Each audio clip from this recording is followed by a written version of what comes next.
ಕಾಳಗಿ ತಾಲೂಕಿನ ಶ್ರೀ ರೇವಗ್ಗಿ ಗ್ರಾಮದ ಐತಿಹಾಸಿಕ ರೇವಣಸಿದ್ದೇಶ್ವರ ದೇವಸ್ಥಾನದ ಆವರಣದಲ್ಲಿ ವಿಶ್ವ ಪರಿಸರ ದಿನವನ್ನು ಅರ್ಥಪೂರ್ಣವಾಗಿ ಆಚರಿಸಲಾಯಿತು.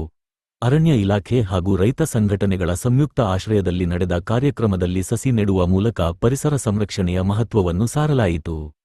ಪೂಜ್ಯ ರೇವಣಸಿದ್ಧ ಶರಣರು, ಅರಣ್ಯ ಇಲಾಖೆಯ ಅಧಿಕಾರಿಗಳು, ರೈತ ಸಂಘದ ಪದಾಧಿಕಾರಿಗಳು, ಶಾಲಾ ಮಕ್ಕಳು ಹಾಗೂ ಗ್ರಾಮಸ್ಥರು ಭಾಗವಹಿಸಿ ಹಸಿರು ಪರಿಸರ ನಿರ್ಮಾಣಕ್ಕೆ ತಮ್ಮ ಬದ್ಧತೆಯನ್ನು ವ್ಯಕ್ತಪಡಿಸಿದರು. ಒಂದು ನಿರ್ಣಯ ಆಗ್ತದೆ. ನಾವು ಪರಿಸರ ದಿನಾಚರಣೆಯನ್ನ ಜೂನ್ 5ನೇ ತಾರೀಕಿಗೆ ನಾವು ಆಚರಣೆ ಮಾಡಬೇಕು ಅಂತ ಹೇಳಿ ಒಂದು ನಿರ್ಣಯ ಕೈಗೊಳ್ತಾರೆ.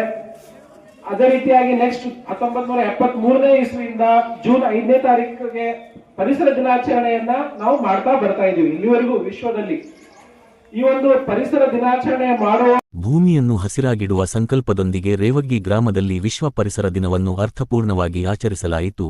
ಪರಿಸರ ಸಂರಕ್ಷಣೆ ಪ್ರತಿಯೊಬ್ಬರ ಜವಾಬ್ದಾರಿ ಎಂಬ ಸಂದೇಶವನ್ನು ಸಾರಿದ ಈ ಕಾರ್ಯಕ್ರಮದಲ್ಲಿ ಸಾರ್ವಜನಿಕರು ಉತ್ಸಾಹದಿಂದ ಭಾಗವಹಿಸಿ ಹಸಿರು ಭವಿಷ್ಯಕ್ಕಾಗಿ ತಮ್ಮ ಬದ್ಧತೆಯನ್ನು ವ್ಯಕ್ತಪಡಿಸಿದರು.